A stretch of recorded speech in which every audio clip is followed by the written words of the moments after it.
नमस्कार, मैं doctor Manisha Agrawal, professor chemistry, Rungta college of engineering and technology, पाठ्यक्रम पर्यावरण अध्ययन, प्रदूषण, जलवायु परिवर्तन और सुरक्षा प्रबंधन में आप सभी का हार्दिक स्वागत करती हूँ।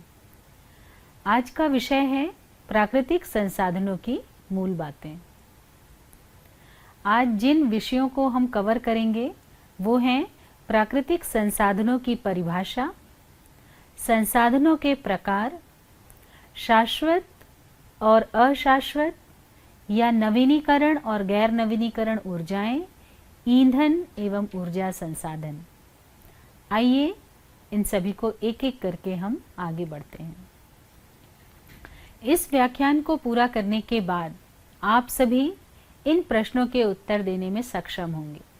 प्राकृतिक संसाधन का अर्थ, प्राकृतिक संसाधनों का वर्गीकरण, प्राकृतिक संसाधनों के अनेक उदाहरण, शाश्वत और अशाश्वत ऊर्जा के बारे में जानकारी, नवीनीकरण और गैर नवीनीकरण ऊर्जा की विस्तृत जानकारी, ईंधन एवं ऊर्जा संसाधन। तो सबसे पहला प्रश्न उठता है कि प्राकृतिक संसाधन है क्या। आप चाहे कोई भी सब्जेक्ट हो, पढ़ने के पहले उसकी हेडिंग को बहुत ध्यान से देखिए। प्राकृतिक संसाधन मतलब प्रकृति में जो मौजूद साधन हैं, जिसको हम अपनी आजीविका के लिए या उनसे हम कुछ वैल्यूएबल वर्क कर सकें, वो कहलाते हैं प्राकृतिक संसाधन। साधारण शब्दों में अगर बोला जाए तो प्राकृतिक वातावरण में मौजूद वे सभी सामग्री और पदार्थ जिनका मनुष्य आर्थिक लाभ या अन्य किसी उद्देश्य से उनका दोहन कर सकता है, उनको एक्सट्रैक्ट कर सकता है, वे कहलाते हैं प्राकृतिक संसाधन। अगर इसको हम परिभाषा के तौर पे लें तो परिभाषा में हम इसको इस तरह से परिभाषित कर सकते हैं: हमारे द्वारा उपयोग किए जाने वाले कच्चे माल और ऊर्जा के स्रोत। इनमें आ सकते हैं पेट्रोल, अयस्क, धातु, मिट्टी, रेत, हवा, पानी, ये सभी जो हैं प्राकृतिक संसाधन हैं। दूसरी परिभाषा के अनुसार संसाधन को किसी भी प्राकृतिक या कृत्रिम पदार्थ, ऊर्जा या जीव के रूप में परिभाषित किया जा सकता है, जिसका उपयोग मानव द्वारा अपने कल्याण के लिए किया जाता है। अब आते हैं कि भाई प्राकृतिक संसाधन बोलेंगे किसे। देखिए, आप आंख बंद करके खोलें, जो भी आपके सामने दिख रहा है प्रकृति में, वो सब संसाधन है। सबसे सरल उदाहरण इसका जल। जल सिर्फ दो शब्दों का मिलकर के बना है, लेकिन जल ऐसा है जो पूरे विश्व को, हर इंडस्ट्री को, हर जगह सर्वव्यापी है। तो प्राकृतिक संसाधनों के उदाहरण में जल, खनिज, खनिज में लोहा, कोयला, सोना, चांदी, तांबा, पीतल सब खनिज हैं। जीवाश्म ईंधन, जीवाश्म ईंधन मतलब जीवों के अश्म से, जीवों के जीवाश्म से जो ऊर्जा बना है, जो ईंधन बना है, वह कहलाता है जीवाश्म ईंधन, जिसमें डीजल, पेट्रोल, केरोसिन ये सब आ सकते हैं। भूमि, मृदा, जमीन, ये भी प्राकृतिक संसाधन है। इसके अलावा जितने भी पशु हैं, चाहे वो चारागाह में रहने वाले पशु हों, जंगल में रहने वाले पशु हों, घर में रहने वाले पशु हों, सभी जैविक संसाधन में आ जाते। ऊर्जा संसाधन, सोलर एनर्जी, टाइडल एनर्जी मतलब सूर्य की ऊर्जा, पवन की ऊर्जा, बायोमास की ऊर्जा, ये सब ऊर्जा के संसाधन हैं। तो ऊर्जा संसाधन को, प्राकृतिक संसाधन को विभिन्न श्रेणियों के आधार पर मुख्यतः 5 भागों में वर्गीकृत किया गया है। पहला है उत्पत्ति के आधार पर, वर्गीकरण का दूसरा रूप है प्रकृति के आधार पर, तीसरा है उनकी उपलब्धता के आधार पर, चौथा है प्राकृतिक संसाधनों के वितरण के आधार पर, और पांचवा है विकास के चरण के आधार पर। तो आइए इनका क्रमबद्ध तरीके से एक एक करके अध्ययन करते हैं। उत्पत्ति के आधार पर, उत्पत्ति जिस तरीके से उनका इनिशिएशन हुआ है, उत्पत्ति हुई है, तो दो प्रकार में बांटा गया है इसको, प्राकृतिक संसाधन, और हमेशा याद रखिए जहाँ प्राकृतिक है तो साथ में लगा हुआ कृत्रिम आएगा ही। तो दूसरा प्रकार है कृत्रिम संसाधन। प्राकृतिक संसाधन, प्रकृति ने हमें जो कुछ भी दिया है, जैसे मिट्टी, हवा, पानी, खनिज, कोयला, धूप, जानवर, पौधे, ये सभी प्राकृतिक संसाधन की श्रेणी में आ जाते हैं। दूसरे होते हैं कृत्रिम संसाधन।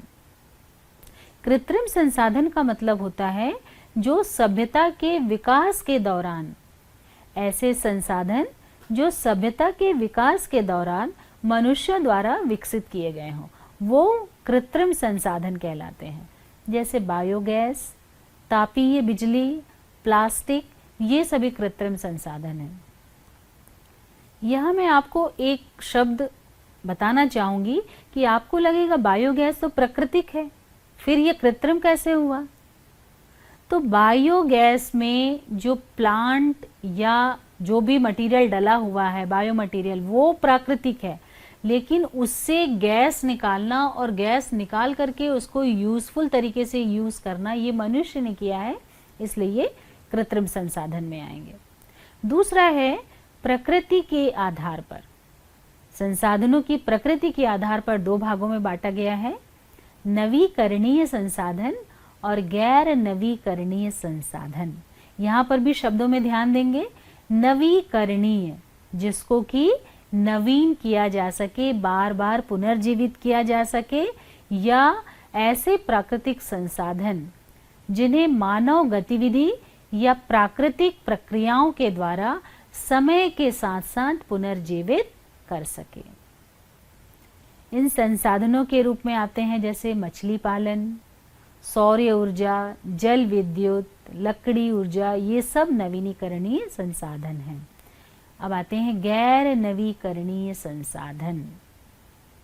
गैर नवीकरणीय संसाधन मतलब ऐसे प्राकृतिक संसाधन प्रकृति में तो मौजूद हैं, जिन्हें हम फिर से उगा नहीं सकते, जिन्हें पूरे से पुनर्जीवित नहीं कर सकते। एक बार यूज कर लिया, समाप्त हो गए, उसके बाद उनको त्वरित वापस या कुछ समय के बाद उनको वापस नहीं लाया जा सकता, इनकी मात्रा सीमित होती है। उदाहरण के तौर पर लोहा, तांबा, सोना, भाई अयस्क हम एक बार खोद के निकाल लिए जमीन से, फिर क्या वापस वो बनेगा अयस्क? क्योंकि प्रकृति तो पूरी तरह से एक क्लोज्ड सिस्टम है, तो हजारों साल बाद बनेगा, लेकिन अभी ये नहीं बनेगा। तीसरा है उपलब्धता के आधार पर। उपलब्धता के आधार पर जो संसाधन हैं उन्हें भी वर्गीकृत किया गया है दो शब्दों में, दो भागों में, जो उपलब्ध हो सके और जो अनुपलब्ध हो सके। समाप्त होने वाले संसाधन और अक्षय संसाधन। समाप्त होने वाले संसाधन ऐसे संसाधन जो सीमित मात्रा में उपलब्ध हो, जिनकी उपलब्धता बहुत ही सीमित हो और निरंतर उपयोग के परिणाम स्वरूप वो समाप्त हो जाते हैं। ऐसे समान संसाधन समाप्त होने वाले संसाधन हैं। अब इसका उदाहरण तो आप सभी जानते हैं, डेली लाइफ में डेली दिखता है कोयला। कोयले के संसाधन बहुत सीमित हैं। पेट्रोलियम, जो गाड़ी में हम सवेरे सवेरे जाते हैं डलवाने के लिए फ्यूल स्टेशन से, तो पेट्रोल, डीजल, कोयला, ये सब कैसे हैं? समाप्त होने वाले संसाधन या क्षय होने वाले संसाधन। दूसरा है अक्षय संसाधन। अक्षय संसाधन वे संसाधन जिसका उपयोग मानव उपभोग के लिए तो कर लेता है, लेकिन वो समाप्त नहीं होते। सूर्य की ऊर्जा, प्रकृति में सूर्य चमक रहा है, अक्षय ऊर्जा का स्रोत है। सूर्य ही एक ऐसा है जो सभी को जीवन देने का काम करता है। तो सूर्य ऊर्जा, पवन ऊर्जा, जल शक्ति ऊर्जा, ज्वरीय ऊर्जा, महासागरों के पानी की ऊर्जा, ये सभी अक्षय ऊर्जा के संसाधन हैं। अब आते हैं चौथे प्रकार पे, चौथे वर्गीकरण प्राकृतिक संसाधनों के। तो वितरण के आधार पर इनको वर्गीकृत किया गया है सर्वव्यापी संसाधन और स्थानीय संसाधन। सर्वव्यापी, सर्वत्र व्याप्त हो, ऐसे संसाधन जो हर जगह पाए जाते हैं। इनमें आ जाते हैं हवा, प्रकाश, पानी, ये ऐसे संसाधन हैं जो हर जगह पाए जाते हैं। दूसरे हैं स्थानीय संसाधन। स्थानीय संसाधन ऐसे संसाधन जो विश्व के कुछ एक भागों में पाए जाते हैं। उदाहरण के लिए धातु अयस्क, भूतापीय ऊर्जा। मतलब आप अगर छत्तीसगढ़ के मैप में देखेंगे या आप विश्व के मैप में देखेंगे, विश्व के नक्शे में देखेंगे, तो हर धातु हर जगह नहीं पाई जाती, कुछ एक जगह पाई जाती है। तो वो किस में आ जाएंगे? स्थानीय संसाधन में। पांचवा है विकास के चरण के आधार पर संसाधन। संभावित संसाधनों के अस्तित्व के बारे में पता चलता है और भविष्य में इनका उपयोग कैसे किया जा सकता है। इन संसाधनों को संभावित संसाधन कहते हैं विकास के चरण के आधार पर। जैसे कि चट्टान, जब तक इसे वास्तव में ड्रिल करके उपयोग में नहीं लाया जा सकता, तब तक यह एक संभावित स्रोत ही बना रहता है। विकास के चरण के आधार पर दूसरा संसाधन है वास्तविक संसाधन।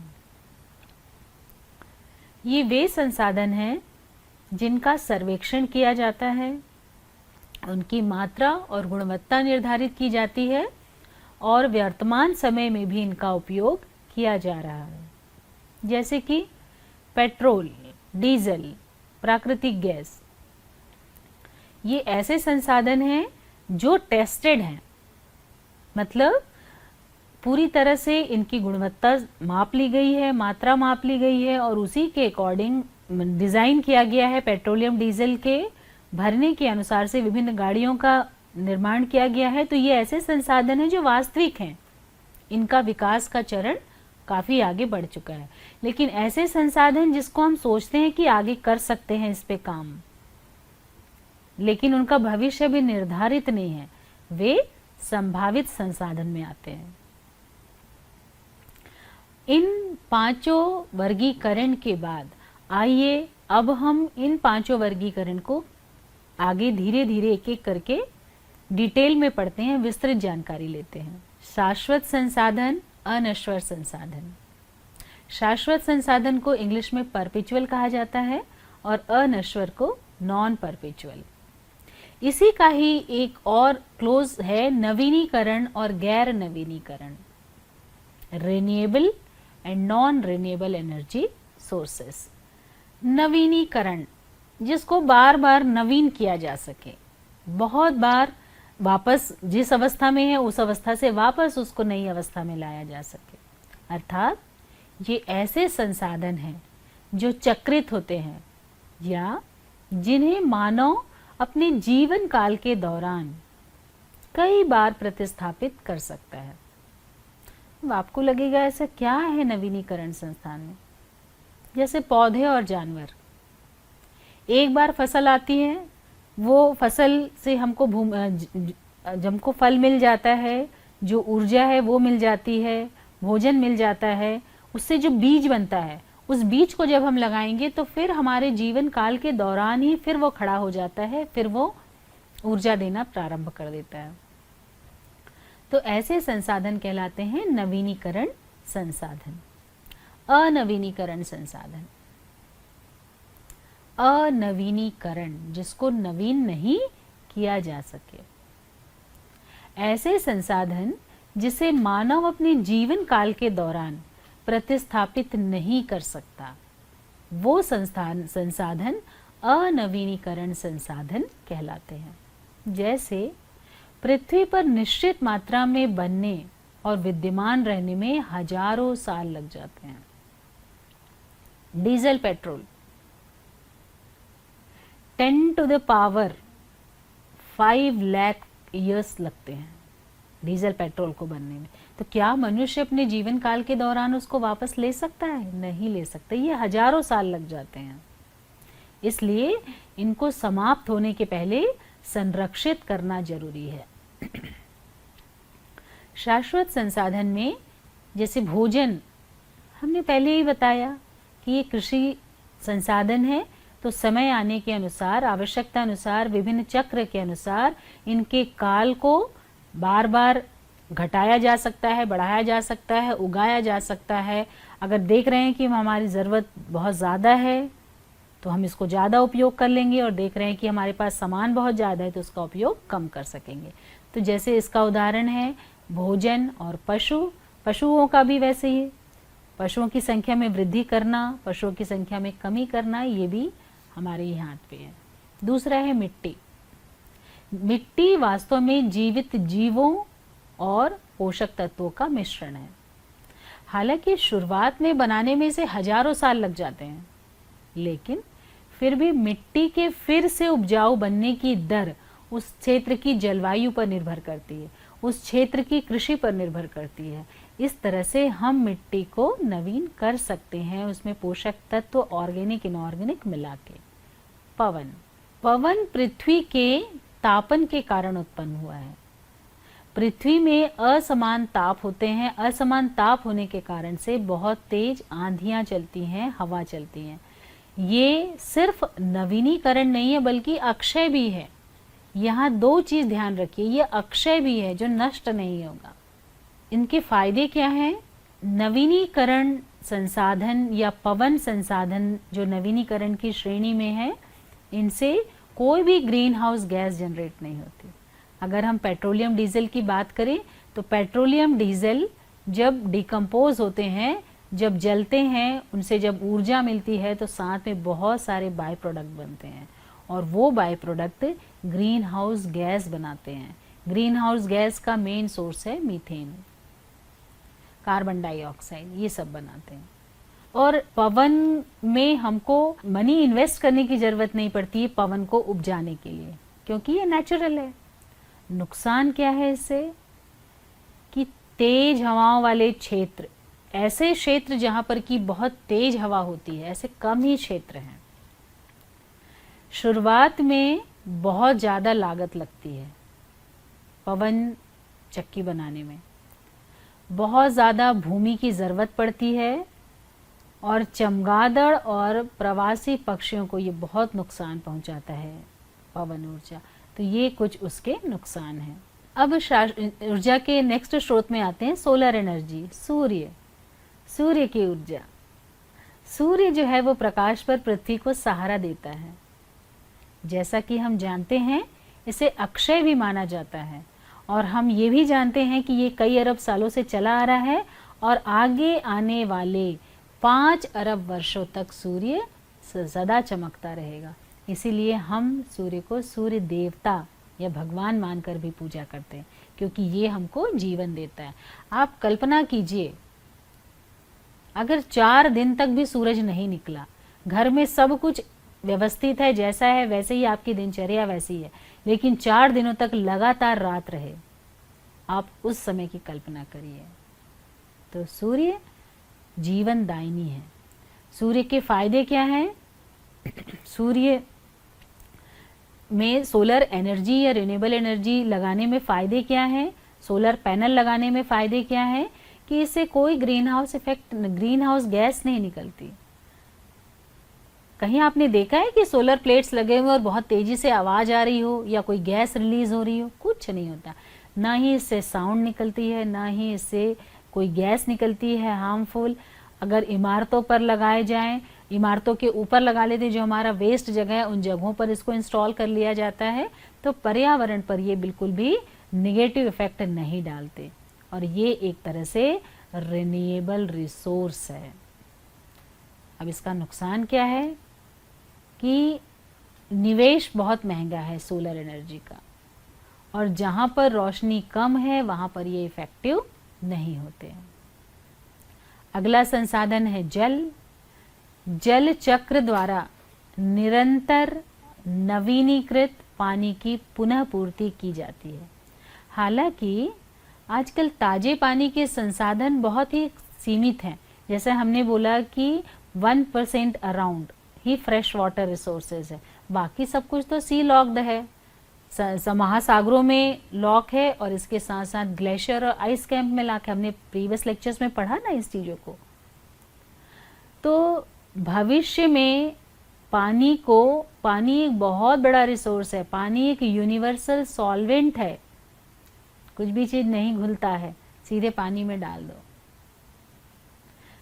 पानी को भविष्य में इसका उपयोग सुनिश्चित करना चाहिए और पानी की गुणवत्ता और उपयोग को भी सावधानी पूर्वक इसकी निगरानी करनी चाहिए, क्योंकि ताजे पानी के संसाधन बहुत ही कम हैं।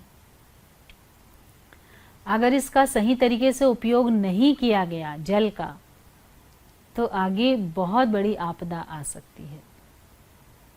अगर फायदे की बात करें तो सेम वही, जितने भी नवीनीकरण हैं, आप उसमें कभी भी एग्जाम में आए कि फायदे क्या हैं, तो 2-4 फायदे ऐसे हैं जिसको मैं गिना देती हूँ, तो आप हर में लिखिए उसको, आपको पूरे मार्क्स मिलेंगे।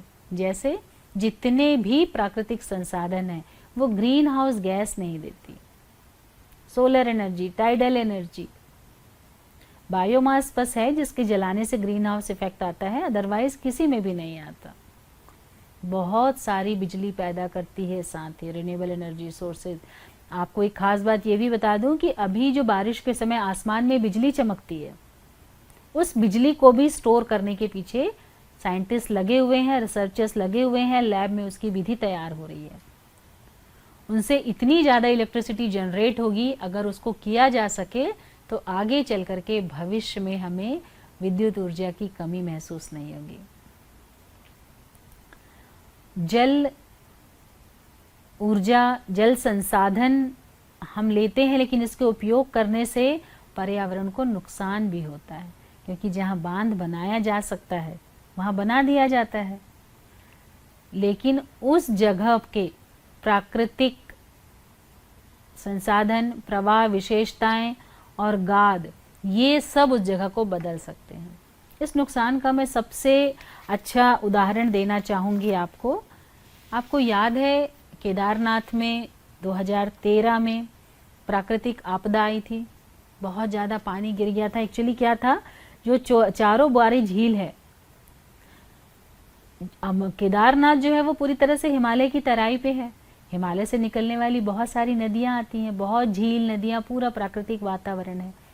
अब वहाँ पर पर्यावरण को, पर्यटन को बढ़ावा देने के लिए वहाँ के लोगों ने क्या किया कि जितना सरकार के द्वारा परमिशन मिला था नदियों को मोड़ने का, उससे ज़्यादा नदियों को मोड़ दिया। सिर्फ मोड़ा ही नहीं, बल्कि नदियों के रास्ते को बदल दिया और बड़े बड़े पहाड़ों के बीच में सुराख बनाकर नदियों का रास्ता बना दिया। हिमालय से निकलने वाली नदियाँ बहुत ज़्यादा वेग से निकलती हैं, क्योंकि उसमें पानी की क्वांटिटी बहुत ज़्यादा रहती है। आप इमेजिन करिए, जिसको पूरे खुले तरीके से दौड़ना है, उसको एक छोटे से दरार से दौड़ाया जाए, तो बर्नौलीज थ्योरम वहाँ लगता है। अब धीरे धीरे उन पहाड़ों पे क्रैक होने स्टार्ट हो गए, क्रैक लगना होना चालू हो गया। धीरे धीरे पहाड़ों, कई साल की प्रक्रिया है ये सब, पहाड़ खोखले होने लगे। अचानक से एक दिन ऐसा हुआ 13 जून 2013 को कि पानी का, वहाँ की जो चेराबूर झील थी, वो चोरबारी झील में ग्लेशियर से पानी बहुत ज़्यादा आ गया। ग्लेशियर से पानी कैसे आता है, ग्लेशियर जो है वो बर्फ़ के कैंप होते हैं, और उनमें से पानी जब टेम्परेचर बढ़ने के कारण रिसता है, बहुत ज़्यादा पानी इकट्ठा हो गया, बहुत ज़्यादा पानी आ गया। जो चट्टानें हैं उनमें दरार बन चुकी थी, वो उस पानी के प्रेशर को सह नहीं पाई और अचानक से पूरी तरह से पानी का प्रलय सा आ गया। तो ये नुकसान भी है संसाधनों को अगर सही तरीके से उसका उपयोग नहीं किया जाए तो। नेक्स्ट में आता है बायोमास ईंधन। बायोमास ईंधन जो है ये कार्बनिक पदार्थ जैसे लकड़ी, पौधे, पशुओं के अवशेष इत्यादि को इकट्ठा करके, जिनमें सौर ऊर्जा एकत्रित होती है। हम बताएं आपको कि जो सूर्य की ऊर्जा है वो एनर्जी ट्रांसफर लॉ के अनुसार काम करती है। सूर्य में जितनी ऊर्जा है उसका 10% आएगा प्लांट्स में, उस प्लांट का 10% कम आएगा भोक्ताओं में जैसे मनुष्यों में, और मनुष्यों का 10% कम आएगा जो मनुष्यों को खाते हैं या जो गाय को खाते हैं, मतलब सेकेंडरी कंज्यूमर। आप आगे के लेक्चर्स में पढ़ेंगे कि जो ट्रॉफिक लेवल है वो पूरी तरह से चैनलाइज्ड होता है और सभी में ऊर्जा की मात्रा जाते रहती है। तो इस तरह से उनमें जो संग्रहित ऊर्जा की मात्रा है उसको हम निकालते हैं in the form of biomass ईंधन के रूप में। तो दुनिया की 15% ऊर्जा आपूर्ति के लिए इसका उपयोग किया जा रहा है। इसके उदाहरण हैं जितने भी पौधे हैं सभी आ जाएंगे, जितने जानवर हैं सभी आ जाएंगे, जितने सूक्ष्म जीव हैं सभी आ जाएंगे। ये क्लीन एनर्जी है, प्रचुर मात्रा में पाया जाता है। इसके अलावा भूतापी ऊर्जा भी संसाधन में है। ज्वरीय ऊर्जा मतलब टाइडल एनर्जी, ये भी ऊर्जा का स्रोत है जो समुद्र में आने वाले ज्वार भाटा के अनुसार से आता है। अब आते हैं अनवीनीकरणीय संसाधन। अनवीकरणीय संसाधन का अर्थ होता है ऐसे संसाधन जिसे मानव अपने जीवन काल के दौरान प्रतिस्थापित नहीं कर सकता। पृथ्वी पर निश्चित मात्रा में बनने और विद्यमान रहने में हजारों वर्ष लग जाते हैं। इनके समाप्त होने से पहले इनको संरक्षित करना जाना बहुत आवश्यक है। इनमें आ जाते हैं अयस्क, खनिज भंडार, जिनके लाभ के लिए मूल्यवान अयस्क ऐसे हैं जो जमीन से खोद के निकाला जा सकता है। अयस्क को दो भागों में बांटा जाता है, धातु अयस्क और गैर धातु अयस्क। धात्विक अयस्क में सोना, चांदी, तांबा, एल्यूमिनियम, पीतल ये सब आ जाएंगे, और गैर धात्विक अयस्क में बजरी, मिट्टी, हीरा, ये अनवीनीकरण संसाधन, ऐसे संसाधन जिनको बनाने में हजारों वर्ष लग जाते हैं, जैसे जीवाश्म ईंधन, लकड़ी का कोयला, पीट, ये सभी अनवीनीकरण संसाधन में आ जाते हैं। विकसित देशों में जीवाश्म ईंधन मुख्य रूप से कोयला, प्राकृतिक गैस और तेल है, पेट्रोलियम एक शब्दों में बोला जाए तो। इसके फायदे क्या हैं कि उत्पादन परिवहन आसान होता है, उच्च ऊर्जा उत्पादन देता है और विश्वसनीय है। आज हमने गाड़ी में 10 लीटर पेट्रोल डलवाया, हमको पता है गाड़ी की एवरेज कितनी है, तो हम 90% श्योर होते हैं कि हम उतनी दूर तक पहुंच जाएंगे। लेकिन जो नवीनीकरण संसाधन है जैसे कि सौर ऊर्जा, तो सौर ऊर्जा में हम ये नहीं परफेक्टली बोल सकते कि आज से आने वाले 10 दिन के अंदर हम इतनी ऊर्जा जनरेट कर पाएंगे, क्योंकि वो किस पे डिपेंड है, सूर्य पर डिपेंड है। तो वहां पर थोड़ी सी विश्वसनीयता की कमी आ जाती है। नेक्स्ट संसाधन है कोयला। कोयला जो है वो ब्लैक डायमंड कहलाता है। विभिन्न प्रकार के कोयले प्रकृति में पाए जाते हैं, जिनको कि हम उनके गुणवत्ता के आधार पर लिग्नाइट, बिटुमिनस, पीट, लिग्नाइट, बिटुमिनस और एंथ्रासाइट, इनके आधार पर वर्गीकृत कर सकते हैं। पीट कोयला जो है वो सबसे कम एनर्जी देता है, इसमें लगभग 50% के कार्बन होता है। बिटुमिनस, लिग्नाइट में 70% कार्बन, बिटुमिनस में 85 और एंथ्रासाइट में सबसे ज़्यादा कार्बन होता है। इंडस्ट्री के लिए बहुत महत्वपूर्ण होता है, 90%। पश्चिमी देशों में बिटुमिनस निकाला जाता है और रूस दुनिया में कोयले की आपूर्ति करता है। पेट्रोलियम और प्राकृतिक गैस, मुख्य रूप से पेट्रोलियम और प्राकृतिक गैस समुद्र के अंदर रहते हैं। आपने सुना है ना, तेल, अरब कंट्रीज जहाँ पर तेल के कुएं पाए जाते हैं समुद्र में हैं, तो समुद्र के नीचे में, समुद्र के तलहट पे पेट्रोलियम और प्राकृतिक गैसों का भंडार होता है। लेकिन एक चीज याद रखिए कि जितने भी जीवाश्म ईंधन हैं उनके प्रयोग से ग्रीन हाउस गैसों का उत्सर्जन होता है, जो प्रदूषण का कारण बनते हैं और वैश्विक तापमान में वृद्धि उन्हीं पेट्रोलियम प्रोडक्ट से होती है। अब आते हैं कुछ वैकल्पिक ऊर्जा के संसाधन। ये ऐसे संसाधन हैं जो जीवाश्म ईंधन की तुलना में अधिक नवीकरणीय या पर्यावरण के अनुकूल है। वर्तमान में इनमें शामिल है सौर ऊर्जा, बायोमास, जल विद्युत और परिणामी ऊर्जा।